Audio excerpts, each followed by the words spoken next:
Breaking news, দেশবাসীকে দ্রুত দেখার সুযোগ করে দিবেন, সর্বোচ্চ শেয়ার করে। বিএনপির নেতা এবার জামাত নেতাদের সাথে তাল মিলিয়ে এবার কোরআন, আল্লাহর পবিত্র কোরআন মাথায় রেখে শপথ বাক্য পাঠ করলেন যে আপনাকে কখনো আর হামলা মামলা অথবা কোনো ধরনের অত্যাচার করা হবে না, তার জন্য আপনি আমাকে টাকা দিতে হবে 2 লক্ষ টাকা। পরবর্তীতে 2 লক্ষ টাকা নিছে আওয়ামী লীগের এক নেতৃত্ব থেকে। 2 লক্ষ টাকা নিছে কোরআন শপথ করে, কোরআন ছুঁয়ে মাথায় কোরআন দিয়ে শপথ বাক্য পাঠ করার পরবর্তীতে 2 লক্ষ টাকা নেওয়ার পরবর্তীতে আবারও সে টাকা চাঁদা চাইতে আছে। অজু করে এই ভিডিওটা দেখবেন সম্পূর্ণ।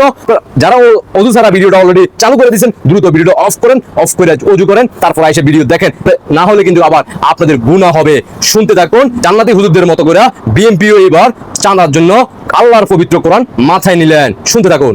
পবিত্র কোরআন মাথায় রেখে শপথ নিচ্ছেন বিএনপি নেতা। বলছেন আপনাকে আর কোনো মামলা, মব বা হয়রানি স্পর্শ করবে না, আমি রক্ষা করব। এই আশ্বাসেই হাতিয়ে নিলেন নগদ 2 লাখ টাকা।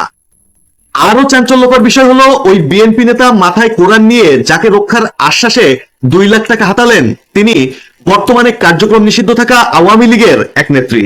ধারণ করা ওই ভিডিওতে দেখা যায় টাকা গ্রহণের আগে শপথ বাক্য পাঠ করছেন বিএনপি নেতা নুরুদ্দিন। এরপর আওয়ামী লীগ নেত্রী রোজিনা আক্তারের হাত থেকে নগদ 2 লাখ টাকা নেন তিনি। ভিডিওটি সামাজিক যোগাযোগ মাধ্যমে ছড়িয়ে পড়তেই শুরু হয়েছে তীব্র সমালোচনা। রোজিনা অভিযোগ করেছেন, প্রথমে 2 লাখ টাকা নেওয়ার পরও থামেননি বিএনপি নেতা নুরুদ্দিন, আরো টাকা দাবি করেন, আর রাজি না হলে হত্যার হুমকি দেন। ভয় আর আতঙ্কে তিনি অবশ্যই ভিডিওটি নিজেই ফাঁস করেছেন। অন্যদিকে অভিযুক্ত নুরুদ্দিন দাবি করেছেন এটি তার বিরুদ্ধে ষড়যন্ত্র। তবে কোরআন মাথায় রেখে শপথ নেওয়ার প্রসঙ্গে প্রশ্ন করলে ফোন কেটে দেন তিনি। এখন এই কেলেঙ্কারি নিয়ে সরগরম পুরো রাজনৈতিক অঙ্গন। অভিযুক্ত নুরুদ্দিন কক্সবাজার শহরের 1 নম্বর ওয়ার্ডের পূর্ব শাখার সাধারণ সম্পাদক। তার বিরুদ্ধে দলীয় শাস্তিমূলক ব্যবস্থা নেওয়ার প্রস্তুতি চলছে বিএনপির পক্ষ থেকে। কি শুনলেন তো? চাঁদা তোলে ফলটনে, চাঁদা যায় লন্ডনে। আর এই কথা বললে বিএনপির নেতারা বিগত দিনে বলে আসছিল বিএনপির নাম নিতে হলে অজু করে নিতে হবে। ভাইয়া, নির্বাচন কবে? ও ফেব্রুয়ারি মাসে। হ্যাঁ, আমরা জানি ফেব্রুয়ারি মাসে নির্বাচন, তাই তো চাঁদার অ্যামাউন্ট এবার আরো বৃদ্ধি করে দিচ্ছে। মানুষদেরকে আশ্বাস ভরসা দিচ্ছে কোরআন আল্লাহর পবিত্র কোরআন শপথ বাক্য পাঠ করে। পরবর্তী আবার আল্লাহর সাথে কিন্তু তারা প্রতারণা করতেছে। আল্লাহর পবিত্র কোরআনকে হাতে নিয়ে যেখানে শপথ করে, এরপরও সেই শপথ ভেঙে যায়, তাহলে বাংলার জনগণের আর বাংলাদেশের নিরাপত্তা কতটুকু থাকবে নিজেরাই চিন্তা করে দেখেন। যে সকল ভাই বোনেরা এই মুহূর্তে জয় বাংলা সৈনিক ভাই বোনেরা দেখতেছেন, আপনি দৃষ্টি আকর্ষণ করে বলতে চাই, সর্বোচ্চ শেয়ার করে অজু করা পার্টিদেরকে দেশবাসীর কাছে পরিচয় করিয়ে দিবেন।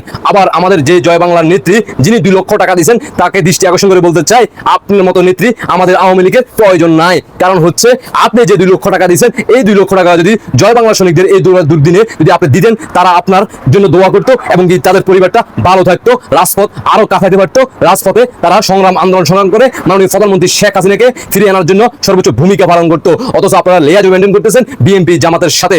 আপনাদের মতো নেতা নেত্রীদের আমাদের প্রয়োজন নাই। আমরা একের পর এক টাকা ঘোষণাও দেখছি, 10 লক্ষ টাকা চাঁদা নিয়ে গেছে, তার পরবর্তীতে যখন আবার চাইছে তখন যে সেটা প্রকাশ হয়েছে। এখন আপনার কাছ থেকে 2 লক্ষ টাকা আগে নিচ্ছে, আপনি মিটমাট করে ফেলছেন। পরবর্তীতে যখন আবার চাইছে তখন যে আপনি ভিডিও রেকর্ড ফাঁস করছেন।